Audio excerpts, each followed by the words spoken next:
Всем привет! Сегодня мы проведем для вас небольшую экскурсию по Брестской крепости.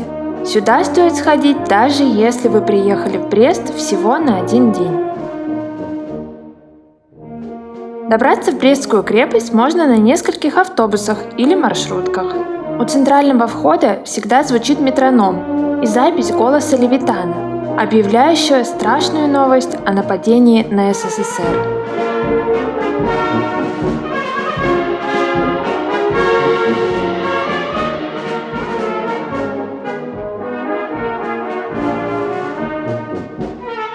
Каждый метр на территории Брестской крепости – это живая история. Неподалеку от входа можно купить сувениры – магниты, плакаты, кружки, открытки. Цены хорошие.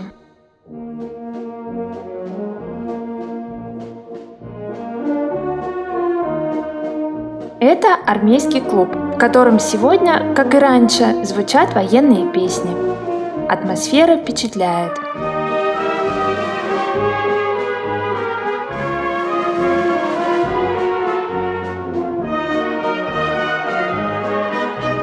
Здесь же можно пройти по узким коридорам убежища. Ощущение не передать словами, это нужно почувствовать. На инсталляциях люди выглядят как живые.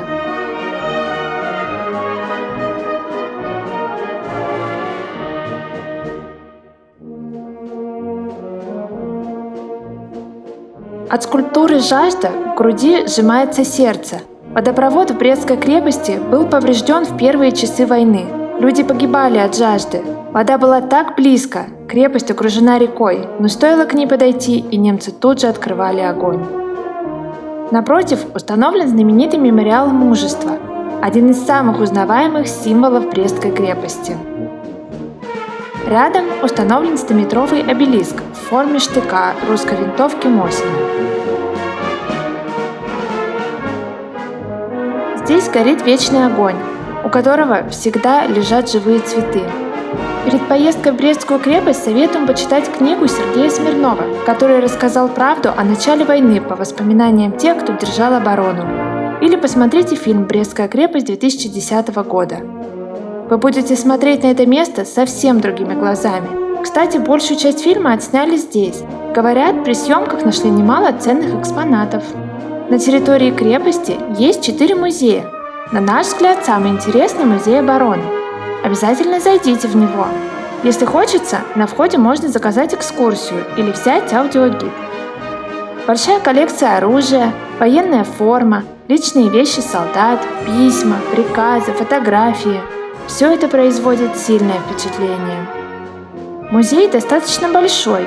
На его посещение может уйти час-полтора. Вход стоит 6 рублей. Последнюю пятницу каждого месяца все музеи Брестской крепости можно осмотреть бесплатно.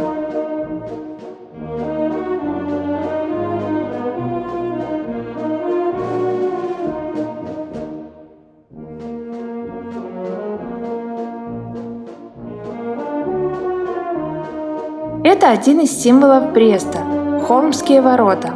Именно их чаще всего изображают на открытках, магнитах и других сувенирах. Это единственные ворота Брестской крепости, которые почти полностью уцелели после войны. Прямо под ними был расстрелян полковой комиссар Фомин. Еще раз советуем посмотреть фильм или почитать книгу, чтобы узнать, какую важную роль в истории сыграл этот человек.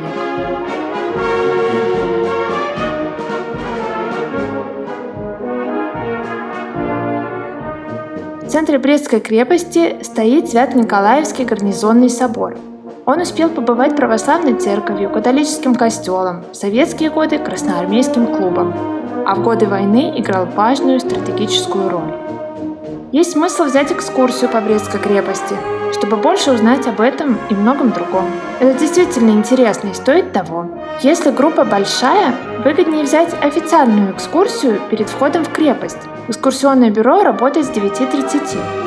А если вы гуляете сами, небольшой компанией или семьей, то разумнее и дешевле заказать тур на Трипстере. В описании к видео оставим 2 очень выгодных варианта.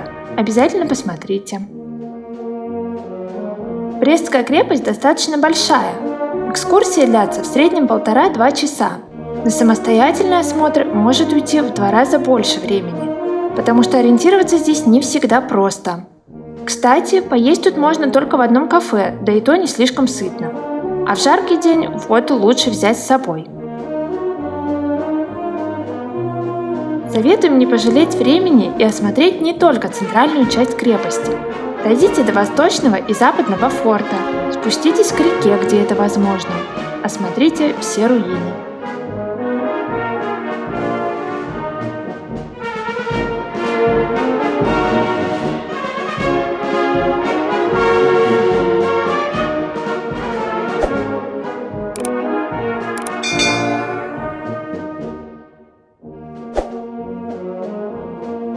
Это восточный форт. На нем хорошо видны следы от пуль. Можно зайти внутрь. Это тоже производит сильное впечатление.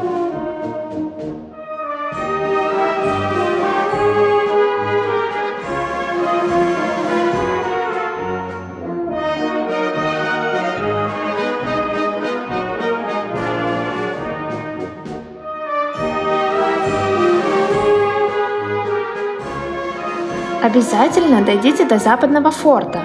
Почему-то в этом месте немноголюдно. Туристы гуляют по центральной части Брестской крепости. А зря, здесь точно стоит побывать.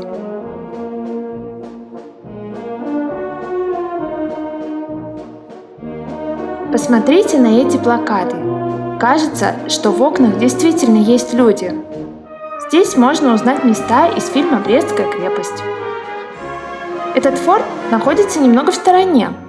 На территории есть несколько больших карт, которые помогут ориентироваться, но кое-где их все-таки не хватает.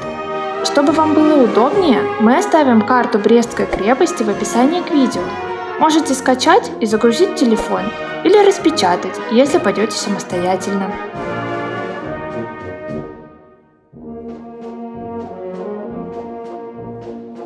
Это северные ворота, через которые мы вышли из крепости, но можно вернуться и к центральному входу. Советуем посмотреть наше обзорное видео о достопримечательностях Бреста. В нем мы рассказываем, что еще можно посмотреть в городе за один день. Обязательно подпишитесь на наш канал, чтобы не пропустить новые видео. И поддержите нас лайком, если вам понравилась Брестская крепость.